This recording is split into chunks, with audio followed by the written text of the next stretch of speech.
Hello student, how are you. तो जैसे कि आप बोर्ड पे देख ही रहे हैं धातुओं की प्राप्ति। तो आज जो है हम लेसन थर्ड का ये जो है तीसरा पार्ट है, इसमें हम जो है सबसे पहले जो है इंपॉर्टेंट चीज़ें डिस्कस करेंगे वो है आपका धातुओं से निष्कर्षण के एक्सट्रैक्शन ऑफ एलिमेंट्स।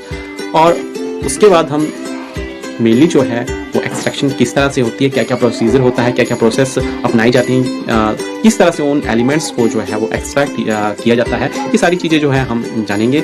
और लास्ट में हमारा एक टॉपिक रहेगा कोरोजन, या फिर जैसे हम कह लें जंग लगना या संक्षारण।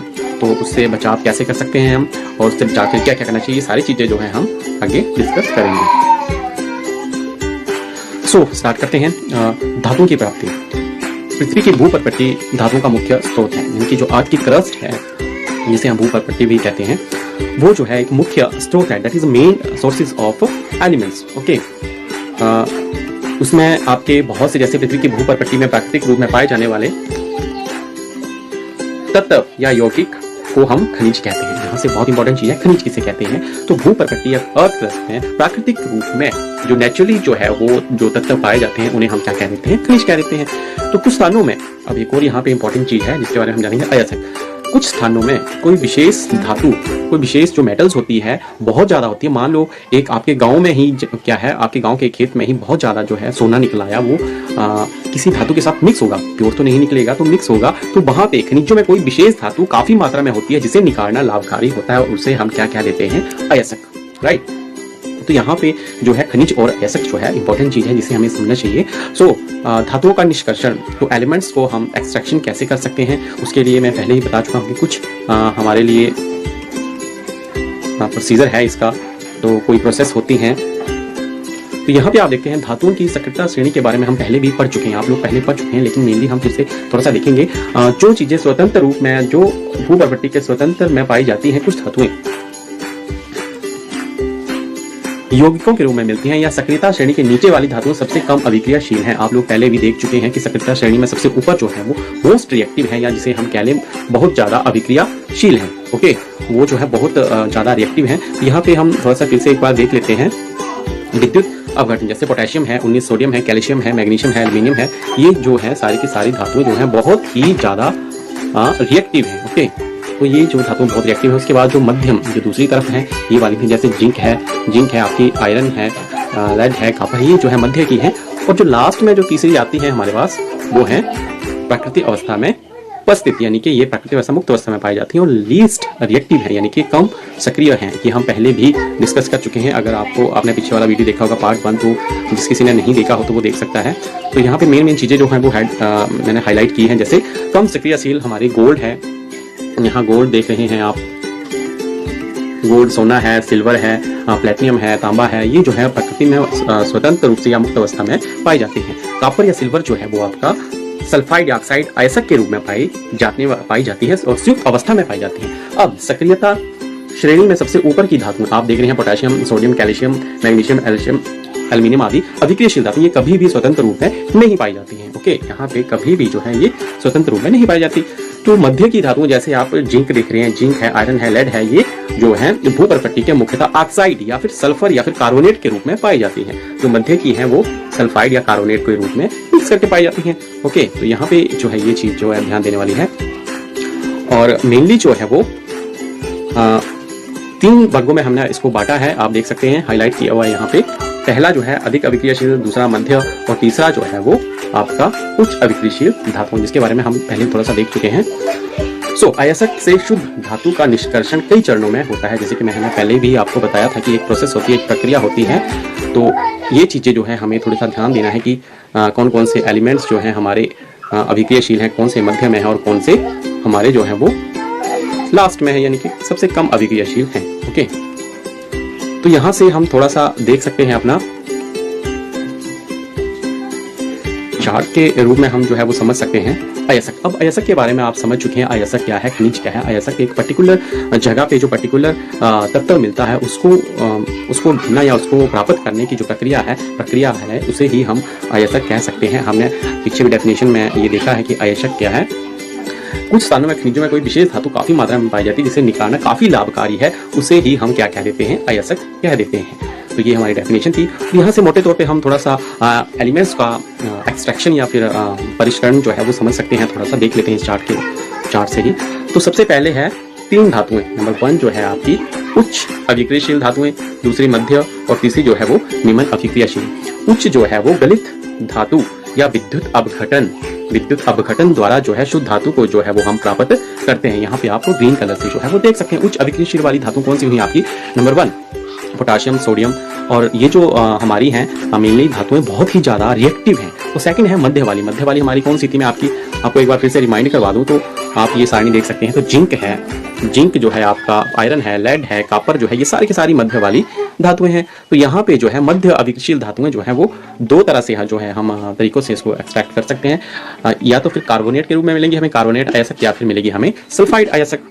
ओके, तो इसमें भी आगे निस्तापन, ये भी एक प्रक्रिया का नाम है जिसे हम नीचे थोड़ा सा डिटेल में देखेंगे। निस्तापन या भर्जन द्वारा जो है हम उन धातुओं के कार्बोनेट या सल्फाइड को हम ऑक्साइड के रूप में कन्वर्ट कर पाते हैं। और उसके बाद अपचयन मीन्स मैंने पहले भी बताया अपचयन और उपचयन। तो यहाँ पे जो है रिडक्शन होगी और हम शुद्ध धातु को जो है वो प्राप्त कर पाएंगे। ओके, तो ये एक मध्य वाली धातुओं का एक प्रोसेस है, प्रक्रिया है, एक स्टेप बाय स्टेप जो है एक तरीका है उनको प्राप्त करने का। तो ये थोड़ा सा लंबा है। अब आ जाते हैं हम अपनी तीसरी वाली के ऊपर। सबसे निम्न अभिक्रियाशील धातुएं जो है आपका सोना है, और साथ में जो है वो प्लेटिनम है, और साथ में जो है वो आपकी सिल्वर है। ओके, तो ये जो है हमारी निम्न अभिक्रियाशील धातु है। तो इनको जो हम प्राप्त करते हैं सल्फाइड अयस्क के रूप में। और इन भर्जन एक प्रक्रिया है जिसे हम डिस्कस करेंगे थोड़ी देर बाद। और धातु और लास्ट में जो है अब हम इसको जो है वो शुद्ध रूप में प्राप्त कर पाएंगे। तो ये इसका एक फ्लो चार्ट था। थोड़ा सा आगे देखते हैं। यहाँ से हमें काफी चीजें जो है वो क्लियर हो जाएंगी। पृथ्वी से खनिज अयस्कों को मिट्टी, रेत जैसी अशुद्धियों में कई अशुद्धियां होती हैं जिसे हम क्या कहते हैं? गैंग। देखिए, कोई भी एलिमेंट जो है वो ऐसे नहीं पड़ा होता है, उसके साथ अशुद्धियां होती हैं। हम खेतों से कनक लेके आते हैं, वीट लेके आते हैं, तो उसके साथ मिट्टी भी आ जाती है, बहुत सारी अशुद्धियां आ जाती हैं। तो दैट्स कॉल्ड गैंग। उसे हम क्या कह सकते हैं? गैंग। तो ये आप लोग ना समझना है ये गैंग क्या है। और धातुओं के निष्कर्षण से पहले अयस्क की अशुद्धियों को हटाना भी बहुत इंपॉर्टेंट है। तो ये चीज इंपॉर्टेंट बहुत है, क्योंकि हम जब भी अपनी कनक को इकट्ठा करते हैं तो उनकी अशुद्धियां जो है वो उनको अलग करते हैं। सो अयस्क एवं गैंग को भौतिक या रासायनिक गुणधर्मों पर के आधार पे हम उनको क्या है अलग कर सकते हैं। ठीक है, अब हमारा जो अगला मेन है सक्रियता श्रेणी में। ओके, जो रिएक्टिविटी सीरीज है उसमें नीचे आने वाली धातुओं का निष्कर्षण। नीचे सबसे लास्ट में सक्रियता श्रेणी के नीचे आने वाली धातुएं आपकी क्या हो सकती हैं? वो सोना है, या फिर पारा है, या फिर आपकी सिल्वर हो सकती है। तो यहाँ पे हम देख सकते हैं इन धातुओं के ऑक्साइड को केवल हम गर्म करने पर ही धातु प्राप्त कर सकते हैं। इनमें से कुछ जो है टोटली हम उनको गर्म करने पर ही प्राप्त कर सकते हैं। फॉर एग्जाम्पल, यहाँ पे हमें एक एग्जाम्पल दे रहा है, बहुत अच्छा एग्जाम्पल है सिनेवार, जिसे हम HGS देख सकते हैं, या फिर मरकरी एक अयस्क है। देखिए, मरकरी जो है एक अयस्क है। वायु में गर्म करने से पहले यह मर्क्यूरिक ऑक्साइड यानी कि HGO में परिवर्तित होता है, और अधिक गर्म करने पर यह मर्क्यूरिक ऑक्साइड में या फिर पारे में उपचय कर लिया जाता है। तो यहाँ पे आप रिएक्शन भी देख सकते हैं। ये हमारा सिनेवार है HGS, या फिर हम इसे कह दें पार्क कह सकते हैं। उसको हमने ऑक्सीजन की प्रेजेंस में गर्म किया, और यहाँ पे क्या हमें प्राप्त हुआ? Mercuric oxide HGO। ओके, तो साथ में ये अशुद्धियां हैं, और इसको फिर से गर्म किया तो हमें क्या मिल गया? Hg। ओके, यहाँ पे हमें जो है शुद्ध पारा या पारद जो है प्राप्त हो गया। तो ये एक प्रोसेस है। नेक्स्ट हम देखते हैं, ये जो है हम डिस्कस कर रहे हैं सबसे नीचे वाली श्रेणी में, यानी कि सबसे कम अभिक्रियाशील। उसी तरह जो है हम कॉपर का भी देख सकते हैं। कॉपर में भी सेम प्रोसीजर वही है, कॉपर या तांबे का, तो ज्यादा कोई फर्क नहीं है इसका।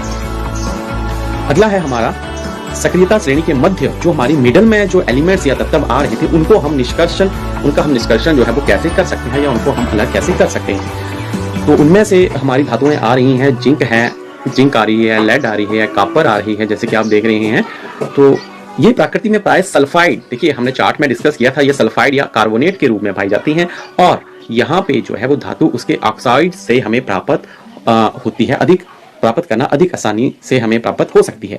और इसके बाद जो है धातु के सल्फाइड या कार्बोनेट को धातु ऑक्साइड में परिवर्तित कर दिया जाता है। और धातु अयस्क को वायु की उपस्थिति में अधिक ताप पर गर्म करने पर यह ऑक्साइड में परिवर्तित हो जाता है, और इसी को हम भर्जन कहते हैं। हम पीछे चार्ट में हमने देखा था भर्जन क्या होता है। तो भर्जन वही होता है सल्फाइड के अयस्क को वायु की उपस्थिति में, ओके, किसके अयस्क को?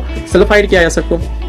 ये जो आप देख रहे हैं सल्फाइड के अयस्क को वायु की उपस्थिति में अधिक गर्म करने पर ऑक्साइड में परिवर्तित कर दिया जाता है। तो इसी प्रक्रिया को हम भर्जन कहते हैं। और कार्बोनेट, अगर हम कार्बोनेट की बात करें तो कार्बोनेट के अयस्क को सीमित वायु यानी कि लिमिटेड वायु होगी, ऑक्सीजन जो होगी वो लिमिटेड होगी यानी कि कम होगी, तो उसको अधिक ताप पर गर्म करने पर हम जो ऑक्साइड हमें प्राप्त होगा उसे हम क्या कह देते हैं, निस्तापन कह देते हैं। तो जिंक के अयस्कों को भर्जन और निस्तापन से ही हम प्राप्त कर सकते हैं। आप थोड़ा सा मैं आपको बता दूं यहाँ पे कि हमने किस तरह से जो था वो फ्लो चार्ट को स्टडी किया था, तो आपको कुछ अच्छी तरह से समझ आ जाएगा। देखते हैं हम थोड़ा सा, ये देखिए इसकी बात कर रहा हूं मैं, निस्तापन, ये आपका है निस्तापन और भर्जन। भर्जन जो है वो सल्फाइड के अयस्क को एक अत्यधिक वायु की उपस्थिति में, ऑक्सीजन की उपस्थिति में गर्म करने को ही हम भर्जन कहते हैं। और कार्बोनेट निस्तापन जो है वो लिमिटेड ऑक्सीजन में गर्म करने की प्रक्रिया को हम निस्तापन कह देते हैं। ओके, तो यहाँ से काफी हद तक आप लोगों को अभी समझ आ चुका होगा। तो हम फिर से वही कंटिन्यू रखते हैं जहां से हमने छोड़ा था। जी, यहाँ से आप देख सकते हैं भर्जन और निस्तापन जो है वो हो रहा है भर्जन। ठीक है, जिंक सल्फाइड को हम ऑक्सीजन में in the presence of oxygen उसको गर्म कर रहे हैं और ये हमें प्राप्त हो रहा है जिंक ऑक्साइड। ओके, ये जिंक ऑक्साइड और जिंक कार्बोनेट को लिमिटेड वायु में, लिमिटेड ऑक्सीजन की कम मात्रा में हम उसको गर्म कर रहे हैं तो हमें मिल रहा है जिंक ऑक्साइड। तो ये क्या है आपका निस्तापन। तो इसके बाद कार्बन जैसे उपयुक्त अपचय का उपयोग कर धातु ऑक्साइड से प्राप्त करके हम बहुत सारे जैसे जिंक या ऑक्साइड के कार्बन को गर्म किया जाता है, जिंक धातु में उपचयित हो जाता है। तो एट लास्ट जो है हमें जो है वो शुद्ध धातु प्राप्त हो जाती है। तो धातुओं को उनके यौगिकों से प्राप्त करना भी चयन का एक प्रक्रम है और कार्बन का उपयोग कर धातु ऑक्साइड या धातु में उपचयन करने के लिए विस्थापन अभिक्रिया का भी पीछे पड़ चुके हैं, वो उसका भी हम प्रयोग जो है वो कर पाते हैं। और अत्यधिक अभिक्रियाशील धातु जैसे सोडियम होगी, कैल्शियम, एल्यूमिनियम आदि का अपचायक के रूप में प्रयोग किया जाता है। तो ये आप यहाँ पे रासायनिक अभिक्रिया में भी देख सकते हैं। तो विस्थापन अभिक्रियाएं इंपॉर्टेंट टॉपिक है यहाँ पे। विस्थापन अभिक्रियाओं में अत्यधिक ऊष्मा का क्षेपण होता है, यानी कि बहुत सारी एनर्जी जो है रिलीज होती है। इसमें उत्सर्जित ऊष्मा मात्रा इतनी अधिक होती है कि धातुओं की गलित अवस्था में जो है हमें प्राप्त होती है। और वास्तव में आयरन 3 ऑक्साइड Fe2O3 के साथ एल्यूमिनियम की अभिक्रिया करके जो है वो रेल की पटरी और मशीनी पुर्जों की दरारों को जोड़ने का जो है वो काम लिया जाता है इस अभिक्रिया द्वारा। और इसमें जो है ऊष्मा का बहुत ज्यादा जो है वो क्षेपण होता है। तो ये इस अभिक्रिया को हम हर्मिट अभिक्रिया भी कहते हैं। ठीक है, नेक्स्ट है हमारा इसके बाद सक्रियता श्रेणी में सबसे ऊपर की धातुओं का निष्कर्षण जो टॉप में है, यानी कि आप ले सकते हैं अभिक्रियाशील श्रेणी में सबसे ऊपर की धातुएं अत्यंत अभिक्रियाशील होती हैं। फॉर एग्जांपल सोडियम जो है, पोटेशियम जो है, एल्यूमिनियम या कैल्शियम, ये सारी धातुएं जो आपकी बहुत ही रिएक्टिव हैं। तो यहाँ पे उदाहरण जो है आप देख सकते हैं हाईलाइट किए गए हैं। इन धातुओं की बंधता कार्बन की अपेक्षा ऑक्सीजन के प्रति अधिक होती है। ये इंपॉर्टेंट चीज है। यहाँ पे धातुओं को विद्युत अपघटन या अपचयन द्वारा प्राप्त किया जाता है। ये भी एक प्रोसेस है, यहाँ पर चार्ट में आपने देखी थी। उपचयन, अपघटनी उपचयन या वैद्युत अपघटन द्वारा इसको हम प्राप्त कर सकते हैं, या इलेक्ट्रोलाइसिस जिसको हम कह लें इंग्लिश में, तो उससे प्राप्त कर सकते हैं। सोडियम और मैग्नीशियम जो है और कैल्शियम, इसके गलित क्लोराइडों के विद्युत अपघटन से हम प्राप्त कर सकते हैं। कैथोड, अब यहाँ पे जो है हम थोड़ी डायग्रामेटिकली भी थोड़ा देख सकते हैं कि किस तरह से जो है वो, यहाँ पे आप थोड़ा ध्यान देंगे। तांबे का विद्युत अभिघटन परिष्करण, यहाँ पे तांबे को जो है विद्युत अभिघटन परिष्करण द्वारा अलग किया जा रहा है। तो यहाँ पे इंपॉर्टेंट चीज है, एक कैथोड है। कैथोड के ऊपर हमेशा ही माइनस का चिन्ह आता है, आप देख रहे हैं, और एनोड के ऊपर हमेशा ही प्लस का चिन्ह आता है। तो यहाँ पे जो है वो Cu2 पॉजिटिव, और यहाँ पे आप डायग्रामेटिकली देख सकते हैं अपद्रव्य एनोड पंख, जो पंख है एनोड के ऊपर इकट्ठा हो रहा है, जो शुद्ध धातु जो है वो कैथोड के ऊपर इकट्ठी हो रही है। यही चीज जो है आपको यहाँ पे बताई गई है।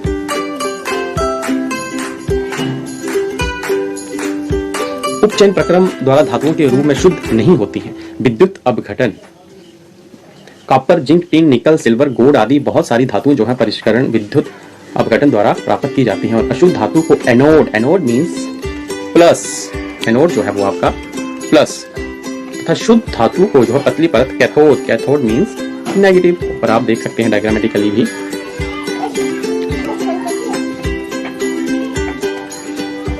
विद्युत अपघटन के रूप में प्राप्त होती हैं। चित्र 3.12 में आप देख सकते हैं। तो विद्युत अपघट्य में जब धारा प्रवाहित की जाती है, यानी कि इसमें जब करंट या इलेक्ट्रोलाइसिस की जाती है, तो एनोड पर स्थित अशुद्ध धातु को अपघट्य में घुल जाती है और इतनी मात्रा में शुद्ध तथा विद्युत कैथोड पर निक्षेपित हो जाती है। विलय अशुद्धियां जो होती हैं वो इसमें विलय हो जाती हैं, डायग्राम में आप देख सकते हैं। और अविलय अशुद्धियां एनोड तली पर निक्षेपित हो जाती हैं, जिसे हम क्या कह देते हैं, एनोड पंख, जो कि आप डायग्राम में ये चीज जो है वो देख रहे हैं। ओके, तो यहाँ पे हमारा विद्युत अभिकटन परिष्करण द्वारा बहुत सी धातुओं कॉपर, जिंक, निकल, सिल्वर जो है आप लोग अब समझ चुके होंगे कि किस तरह से हम जो शुद्ध धातु जो है वो कैथोड के ऊपर इकट्ठी होती है और एनोड के ऊपर जो है वो आपकी जो है वो अशुद्ध धातु जो है या इकट्ठी होती है, और जो अविलय है वो एनोड पंख के रूप में जो है वो इकट्ठी तली में हो जाती है। सो नेक्स्ट जो है हमारा संक्षारण, बहुत ही इजी है और इंपॉर्टेंट भी है। संक्षारण या कोरोजन जिसे हम कह लें या जंग लगना कह लें, इसमें आपको एक छोटा सा एक्सपेरिमेंट करके भी बताया है यहाँ पे, तो आप देख सकते हैं। थोड़ा सा हम समझ लेते हैं। अगर सिल्वर के ऊपर जंग लगता है तो वो काली हो जाती है, देखा होगा सभी के आभूषण जो है चांदी के काले हो जाते हैं। अगर कॉपर वायु की उपस्थिति में अर्धर कार्बन डाइऑक्साइड के साथ अभिक्रिया करके अब कॉपर के ऊपर अगर जंग लगता है तो वो कौन सी परत चढ़ जाती है, कोरोजन या संक्षारण की, उसके ऊपर ग्रीन कलर की। ये चीज जो है आप लोगों को ध्यान देने वाली है। और लोहे के ऊपर आप लोगों ने देखी होगी भूरे रंग की परत, जिसे हम जंग या फिर हम उसे क्या कह लेते हैं, संक्षारण कह सकते हैं। भूरे रंग की जो परत होती है उसको हम, वो जो है लोहे के ऊपर अक्सर जम जाती है। तो यहाँ पे एक हम छोटा सा एक्सपेरिमेंट भी देख सकते हैं। तो इसमें 3 परख नलियां ली गई हैं इस एक्सपेरिमेंट में। एक में जो है वो वायु है, एक जो हमारी परख नली ए है या टेस्ट ट्यूब है, इसमें सिर्फ जल लिया है आधी, और पानी आधा जो है वो, आधी किले जो है, नेल्स जो है डुबोई गई हैं, आधी जो है वो खुली छोड़ी गई है। दूसरी में जो है वो एक पूरी की पूरी डुबो दी गई है और ऊपर तेल की जो परत चढ़ा दी गई है और वायु से इसका संपर्क जो है टोटली वो काट दिया गया है। और तीसरी परख नली में शुष्क वायु, यानी कि इसमें टोटली शुष्क वायु है, पानी के वेपर्स बिल्कुल भी नहीं है, और उसको अवशोषित करने के लिए कैल्शियम क्लोराइड के जो कण है वो डाले गए हैं। तो यहाँ पे जंग लगेगा सिर्फ ए में, आप देख ही रहे हैं ए में जंग लग रहा है। अब यहाँ पे क्या है, यहाँ पे इसको पानी भी मिल रहा है और साथ में हवा भी मिल रही है। इट मीन्स जंग लगने के लिए पानी और हवा चाहिए, दैट इज मस्ट, ये कंडीशन उसके लिए चाहिए। और बी में अगर आप देखते हैं तो सिर्फ पानी है, लेकिन वायु के साथ इसका संपर्क जो है टूट चुका है, तो वहां पे भी जंग नहीं लगे या कोरोजन नहीं होगा। और तीसरे में दोनों कंडीशन नहीं है, पानी भी नहीं है, सिर्फ हवा है। ओके, तो पानी यहाँ पे एब्सेंट है, सिर्फ शुष्क हवा है, तो यहाँ पे भी जंग नहीं लगेगा। तो यहाँ से हम चीज समझ सकते हैं कि जंग किन किन चीजों पर जो है, कौन कौन सी कंडीशन जो है वो जंग के लिए या कोरोजन के लिए इंपॉर्टेंट है। नेक्स्ट है संक्षारण से सुरक्षा। तो सुरक्षा आप लोग अक्सर देखते आते हैं, बहुत सारे इसके लिए जो है वो अपनाए जाते हैं। संक्षारण से सुरक्षा तो मेनली आप लोग देख सकते हैं, क्रोमियम लेपन, एनोडीकरण या मिश्र धातु बनाकर जो है लोहे को हम जंग से जो है वो बचा सकते हैं। और कई बार जो होता है, लोहा या इस्पात को जंग से सुरक्षित करने के लिए जस्ता या जिंक की पतली परत हम उसको चढ़ा देते हैं, तो जिसे हम यशद लेपन भी कई बार कह देते हैं। इससे भी जो है वो जस्ते की परत नष्ट हो जाने के बाद भी यशद लेपन वस्तु जंग से सुरक्षित रहती है। और अगला जो है हमारा वो लोहा सर्वाधिक उपयोग आने वाली धातु है, लेकिन शुद्ध रूप में ये गलित अवस्था में पाया जाता है, इसका कुछ भी नहीं बनता, इसलिए अत्यंत नरम होता है और नरम होने पर सुगमतापूर्वक जो है हम खींच सकते हैं। लेकिन यदि इसमें थोड़ा सा हम कितना 0.5% अगर कार्बन मिला दें या फिर कुछ इसमें मिक्स कर दें, कोई मिश्र धातु डाल दी जाए, तो ये कठोर या प्रबल हो जाएगा। ओके, लोहे के साथ निकल या हम लोहे के साथ अगर निकल या क्रोमियम मिला देने पर स्टेनलेस इस्पात तैयार हो जाता है, जो कि बहुत ही कठोर है और बहुत सारी चीजों में जो है इसका उपयोग होता है। और नेक्स्ट जो है हमारा धातु या अधातु कुछ भी हो सकते हैं। जब ये मिश्रित धातु या जब हम मिक्स या जिसे हम एलॉय कह लें, एलॉय जो है धातु और अधातु, मेटल्स और नॉन मेटल किसी का भी मिश्रण हो सकता है, तो 2 या 2 से अधिक वस्तु के समांगी मिश्रण को हम मिश्र धातु कह देते हैं। ओके, और दूसरे तत्वों में एक निश्चित अनुपात में विलीन कर देते हैं या फिर कमरे के ताप पर शीतलीकृत करके इसे कठोर कर दिया जाता है। नेक्स्ट हमारा एक छोटा सा टॉपिक है शुद्ध सोने का। क्या आप जानते हैं शुद्ध सोना, इंडिया में जो है शुद्ध सोना वो 22 कैरेट का माना जाता है, या फिर शुद्ध सोने का 24 कैरेट कहते हैं हम, इसलिए आभूषण बनाने के लिए या उपयुक्त नहीं होता। इसे कठोर करने के लिए क्या किया जाता है, चांदी या तांबा मिला लिया जाता है। अधिकांश आभूषण बनाने के लिए 22 कैरेट सोने का उपयोग होता है, या 22 भाग जो होता है वो सोना होता है, 2 भाग जो होता है वो चांदी या तांबा होता है। अक्सर ऐसा सुना जाता है कि सुनार के पास जाते हैं उसमें टांका लगता है, तो टांका मीन्स वही टांका सोना या चांदी या तांबे का टांका होता है। इट मीन्स कि 22% जो होता है शुद्ध सोना और 2% 2 भाग जो है तांबा या चांदी मिक्स होता है, ताकि एक 24 कैरेट का शुद्ध 24 कैरेट या फिर सोने को जो है वो बना सके। तो उसे कठोर बनाने के लिए उसमें जो चांदी या तांबा मिलाया जाता है, तभी जो है वो कठोर बन पाता है और तभी जो है इनके आभूषण जो है वो बन पाते हैं। यदि कोई धातु पारद है और उसका मिश्र धातु हम उसे अमलगम भी कह देते हैं, यानी पारद, और धातु की अपेक्षा उसके मिश्र धातु की विद्युत चालकता या गलनांक भी कम होता है। That is also very important points कि मिश्र धातुओं का जो है वो चालकता या फिर गलनांक या फिर मेल्टिंग पॉइंट जो होता है कम होता है as compared to element, pure element. For example तांबा और जस्ता, कॉपर और जिंक के मिश्र धातु पीतल या तांबा टीन, ओके, तांबर एवं टीन या फिर कॉपर एंड टीन। मिश्र धातु कांसा जो होता है विद्युत का कुचालक है। देखिए बहुत इंपॉर्टेंट चीज है यहाँ पे, तांबे और कॉपर और जिंक की जो मिश्र धातु है, ठीक है, तथा कॉपर और टिन की जो मिश्र धातु है वो कांसा है और वो जो है विद्युत का कुचालक है। तो यहाँ पे एक इंपॉर्टेंट चीज ध्यान देने वाली है। लेकिन ताम्र का उपयोग विद्युत परिपथ बनाने, कॉपर का उपयोग जो है विद्युत परिपथ बनाने के लिए किया जाता है। ठीक वैसे ही पीवी एंड एसएन, सीसा और टिन का मिश्र धातु जो है वो सोल्डर है। ओके, क्या है? सोल्डर है, जिसका गलनांक जो है बहुत ही कम होता है और इसका उपयोग भी अक्सर वेल्डिंग करने के लिए किया जाता है या फिर विद्युत तारों की परस्पर वेल्डिंग के लिए में प्रयोग किया जाता है। तो ये हमारी कुछ मिश्र धातुएं थी और कुछ प्राचीन भारतीय धातु का। अगर किसी को कुतुब मीनार जाने का मौका मिले तो यहाँ पर जरूर जा सकते हैं आप। 400 ईसा पूर्व बनाया गया लोह कर्मियों में दिल्ली कुतुब मीनार के पास एक लोहा स्तंभ बनाया गया है। जंग में पिटवा लोहे को बचाने के लिए एक विधि विकसित की गई है और जो कि Fe3O4 ऑक्साइड मैग्नेट ऑक्साइड की पतली परत बनाने के कारण ऐसा हुआ है। और ये जो स्तंभ है आज दिन तक ये बिना जंग के ऐसे ही ऐसा ही, ये बहुत ही अच्छा उदाहरण है एक मिश्र धातु का। तो किसी को कुतुब मीनार जाने का मौका मिले तो जरूर ये स्तंभ देखें। तो इस तरह से जो है हमारा जो थर्ड चैप्टर का तीसरा भाग कंप्लीट हो चुका है। अगर वीडियो अच्छी लगी हो तो प्लीज लाइक शेयर जरूर करें और सब्सक्राइब जरूर करें। Thank you.